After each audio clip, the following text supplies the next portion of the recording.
Hello and welcome to Expert Examiner IELTS. My name is Lauren and in today's video we have another practice speaking test, this time with Glyn from Wales. Enjoy. Good afternoon, my name is Lauren. Would you like to tell me your full name? Yes, my full name is Glyn James. And what shall I call you? You can call me Glyn. Great. Now, in the first part of this test, I'm going to ask you some questions about yourself. Do you work or do you study? I work, I teach English online, and I'm also an examiner for a few different international English exams. Great, okay. And what do you do, or what do you like most about your job? I work from home, which is a real benefit. So I don't have to kind of take the metro or take any public transport in the morning. It's very nice.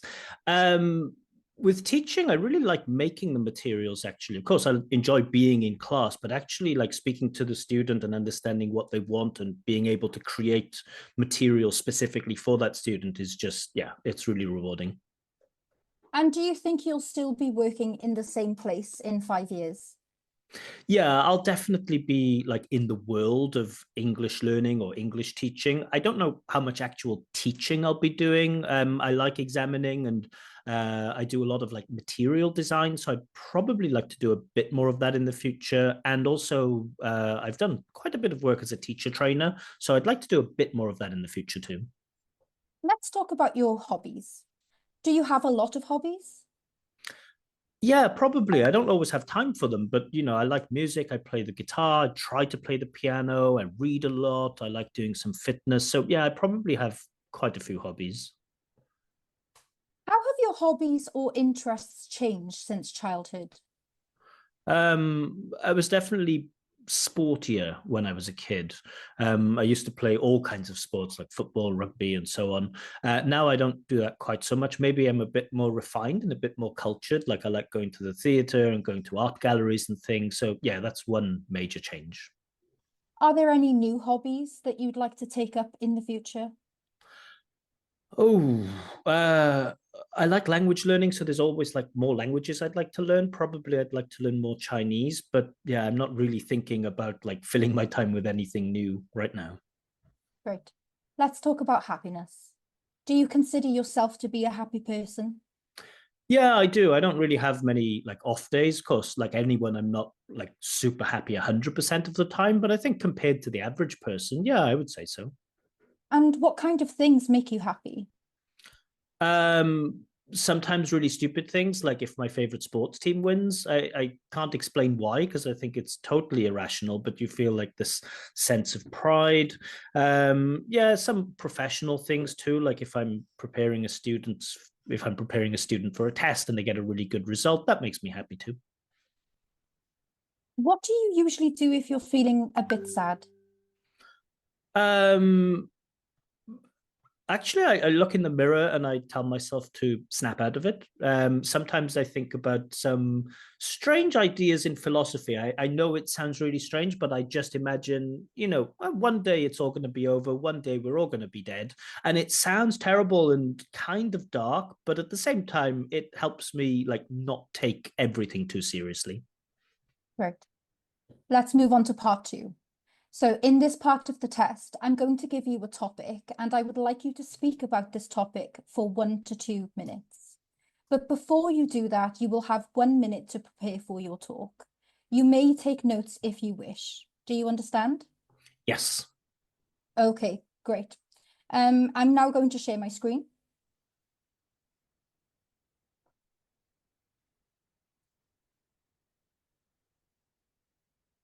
Can you see the topic? Yes, I can. Great. Okay, talk about a time when you had to complain about something. You have 1 minute to prepare and your preparation time starts now.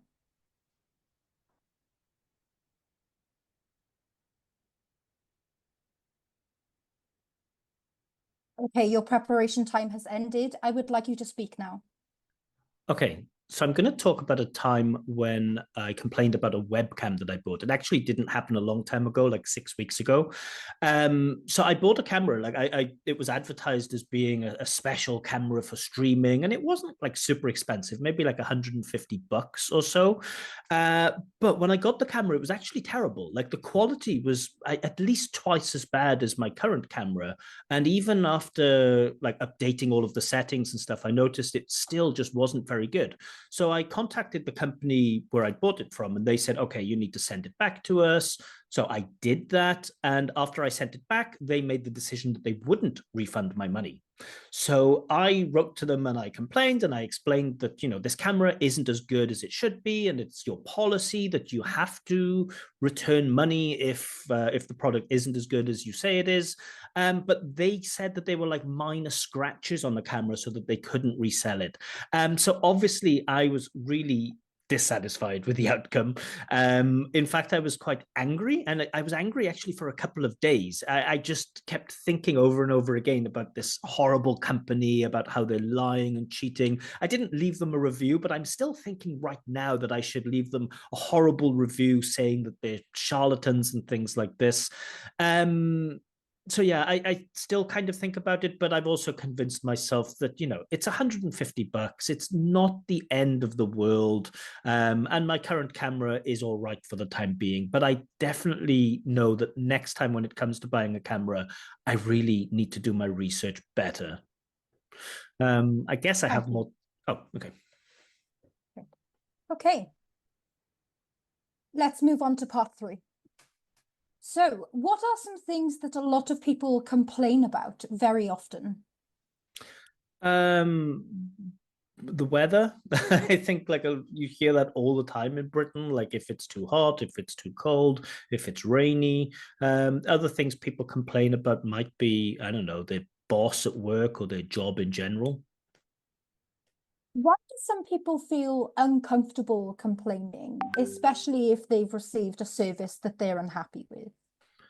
I think nobody really wants to be seen as that like annoying, like whining person, right? I think like it's okay to complain, but nobody wants to be seen as a whiner.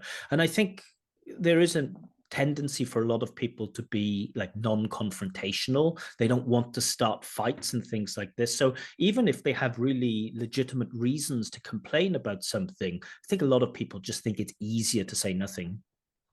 Great. Some people believe that if you are aggressive when making a complaint, that it is not effective. What do you think about this? In most cases, I would agree. I mean, there are some people who might respond to aggression and kind of give in. But I don't know. I'm much more of the belief, or I would like to believe, that if we're polite in the complaints that we get and if we're respectful, that can lead to better outcomes for everybody. I think, especially in the service sector, it's like often the customer service person is not the person who's responsible for the bad thing that happened to you. And so like shouting at them, yeah, it's just a horrible thing to do. But it might be effective, I guess. Are there any situations when it is inappropriate to make a complaint? Uh, let's think about it. Yeah, maybe if you haven't done like research on something, like if you order a spicy dish at a restaurant, for example, right, and then they bring it to you and then you complain that it's too spicy, it's like you should have known better. So yeah, I'd say that in cases where people should do their research or they should already know beforehand and then they complain, I think that's totally out of order. Some people think that in the future, AI will deal with customer complaints. Do you think this will be a good thing or a bad thing? No, I think it'll be absolutely terrible. And it's already happening. We can see it happening with like banks and things like this. It drives me crazy. Sometimes I write to these bots and I explain the problem and they reply with, and how can I help you? And it's like, oh, this is getting nowhere. I don't know. Maybe as AI advances, maybe it'll do a better job. But from my experiences and from other people's experiences with it so far, I think it'll just be a disaster. Okay. Do you think companies care about online reviews, or do you think they care about customer complaints if we know that AI is implemented and people have had bad experiences, does that mean that the company doesn't care about their customer? Honestly, I don't think the company cares about the customer at all in most cases. Maybe that's quite a cynical view. The company cares about making money. Now, sometimes having negative reviews can be kind of an obstacle to them making money. We certainly know that nowadays, before a customer uses a product or service, very often the first thing they look to is those reviews online. So I think companies do care about their reputation, care that those reviews are good. But that doesn't mean that the company actually cares about the customer. And I know for a fact, in many cases, companies actually pay to get fake reviews for 5 stars. So they don't care about the company, they don't care about the customer, but they care about, having the 5-star reviews. Good. Okay, that's the end of the test. Thank you. Thank you. Okay, so I hope you enjoyed that practice speaking test. As always, please let me know in the comments section what score you think this candidate deserves. And as always, another video will go up soon with commentary and feedback. If you'd like your own practice speaking test, or if you'd like an IELTS writing check, join the Telegram channel. A link is given in the description.